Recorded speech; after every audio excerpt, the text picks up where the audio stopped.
come check out the Connection Games and Comics. We have the largest selection of War Machine and Hordes miniatures in the Lower Mainland. War Machine Wednesdays and Sundays, with tables and terrain to play your game.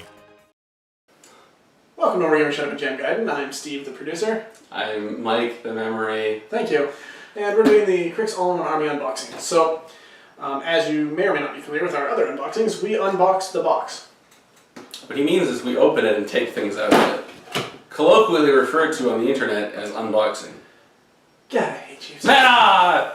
Use your mouth cosplay. Yeah, actually, I think this is like two of them. Yeah, this is like some math skills. Yeah, whatever. I honestly don't know how much protection these could possibly give to the other stuff in the box. I mean, it must be non-zero, you would think. I mean, I don't, maybe it's dust protect. Maybe it's just so like sawdust doesn't get on them. I don't fucking know. So, here we have the Desecrator Harrower Leviathan kit. And I don't remember. Leviathan. No, I know it's Leviathan, but back when we did the original discussion on this, is there any real case to be made for magnetizing this jacket? Yeah, okay. It's harder to do, but there are situations where it's physically harder to magnetize, but there are situations where you may want to use the other jacks. Okay. It's just none of the three jacks are particularly commonly taken. We have our Bane Thralls. Bane Thralls, Bane Thralls. We have. Now this is what bothered me when I first looked in this box, because I thought we got screwed.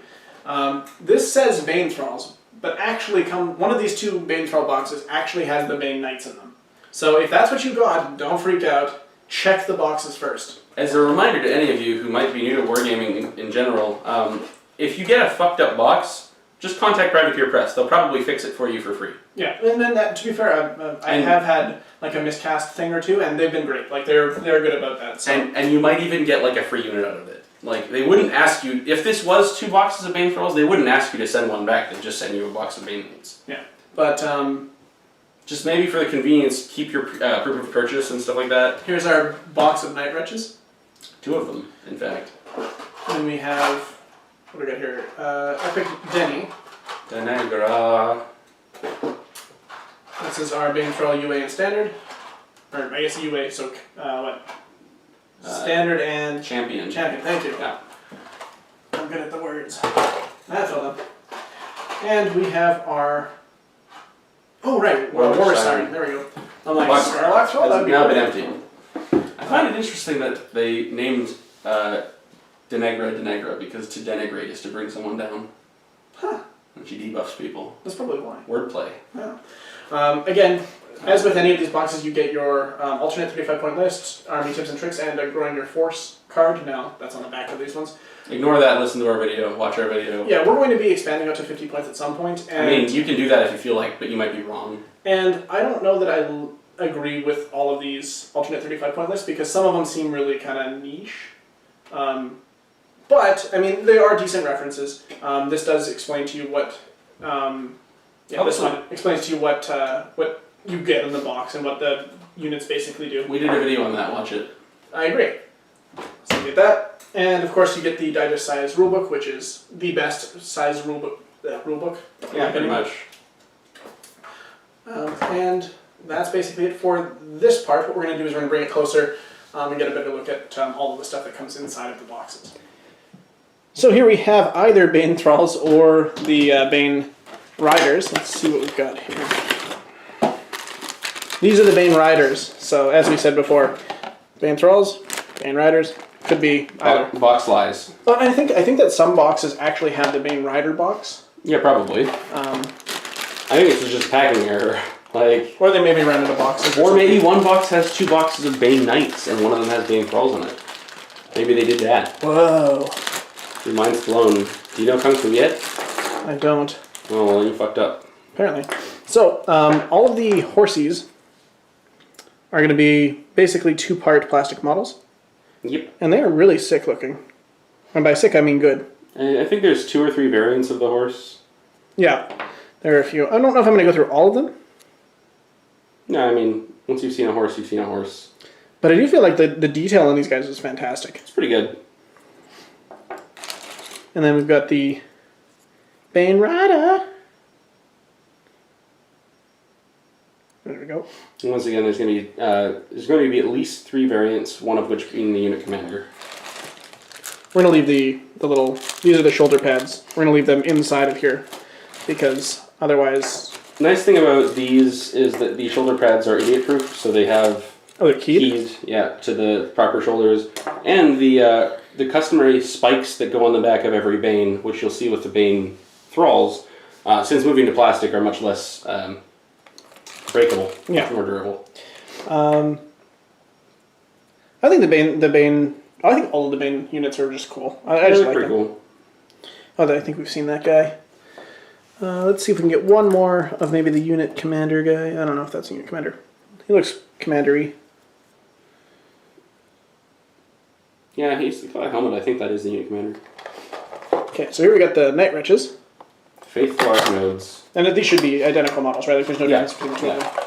Should be a pair of identical bone chickens. Bone chickens. Cards for them, which I'm not going to show because I'm not sure about copyright. And these ones, you've got some little bits, so I kind of want to keep them in the bag until they get built and painted and whatnot. But if I remember correctly, bone chickens are actually super easy to build. It's just like leg, head. Leg, and then, of course, head. That's pretty cool. And then 2 bases. So they're pretty straightforward. They're going to be probably one of the easiest models to build aside from the 1-part metal on base guy. Bane Thralls. Finally in plastic. Well, finally, but it's been a couple of years. Okay, finally to me. There is a lot of systematic sprue destruction that is involved in building these. All of your big fat shoulder pads. So you get 3 sprues of shoulder pads, which look basically how you'd expect. Big and chunky. That's interesting. This is just the upper half of one of the Bane Thralls. And then here would be a lower half. So they are actually quite a few parts for the plastic kits, which is kind of nice for being able to clean them up, but maybe a bit of a pain for... What are you talking about? It's more parts to clean up. There's more surface area to clean. Yeah, but you can get under undercuts better. And of course here is one of the Bane Thralls' wicked sick axes. Yeah, it's pretty sweet. I really like the little details that they have inside of the axe. Yeah, it's nice little runes and stuff to paint.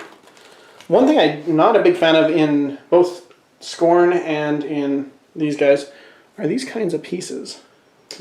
Dude, they're metal back spikes. That's how they breathe. Is it really? No. They're fucking undead. They don't need to breathe. Yeah, I guess that's true. They're just a nice little detail. I find that actually... I just find they get damaged. Well, the metal ones got damaged pretty easy. The plastic ones should be okay. The plastic ones also offer you a nice place to pick up your models. Or lost. Like the... I have one of the Scorn Incendiaries, missing one of them. Fucking don't break or lose shit, man. Right? Here's a full body. It's probably the commander, actually.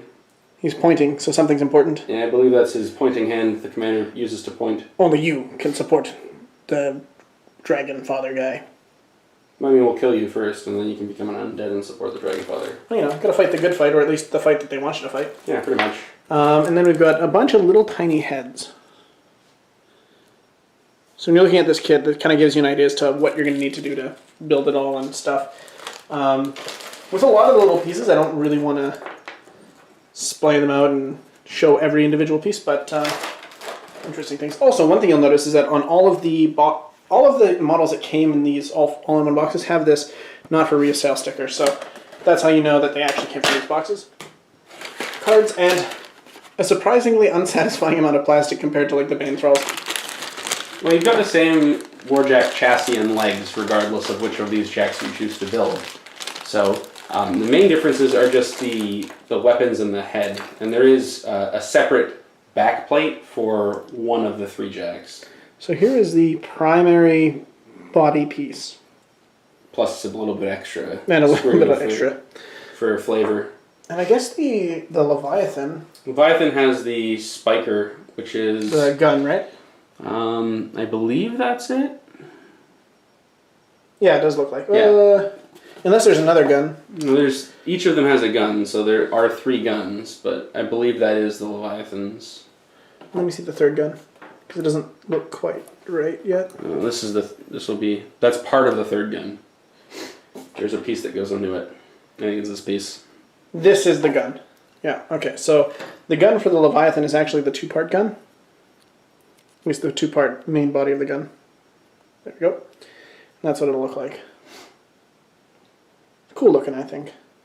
And the Leviathan's rocking the crab claw. Yeah.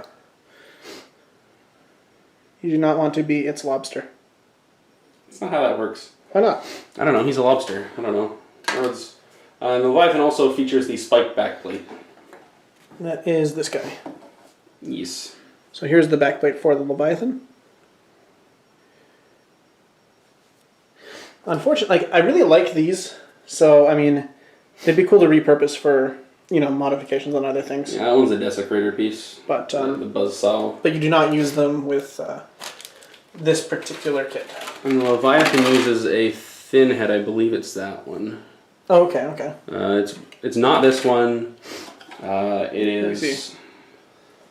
No, it's the one that I didn't point out first. It's the this shorter one? So this one? Let me see the other one. Yeah, it's this one. Okay. So here's the Leviathan's head.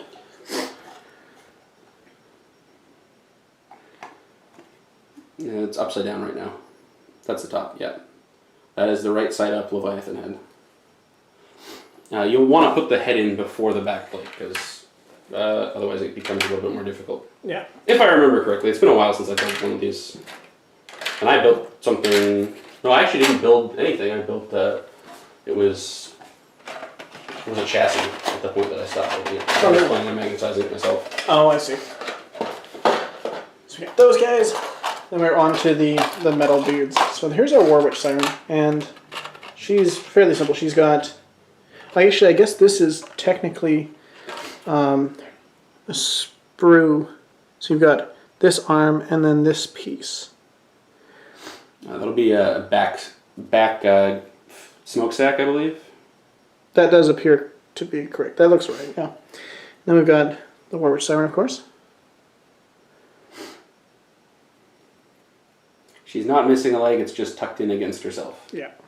There's another piece in there, though. There is. It's more back decoration, some spikes. Spiky bits. Cryx likes having spikes on their backs. And you know why that is? It's because it lets them breathe. No. No, actually, when War Machine was first being created, the way I understand it, this is what was explained to me. One of the lead sculptors from Games Workshop, the guy who designed the original Chaos stuff, designed the Cryx. Sure, but that doesn't provide storyline reasons because that's how they breathe. So you see, like if you're to look at a lot of the Mark I Cryx stuff, you see a lot of similarities with the old school's Chaos stuff because like the tusks are very similar. So this is Epic Denegra 2 with the bent ass motherfucking pike. That thing is like basically just a nightmare. When I built Edeni the first time, it's scary. Like it bends. I worry about that breaking all the time. If possible, it would be great to brass rod it, but like I don't know if we're gonna do that. I don't know. I would kind of recommend it if you're at home and know how to brass rod things, to brass rod the shit out of that pike.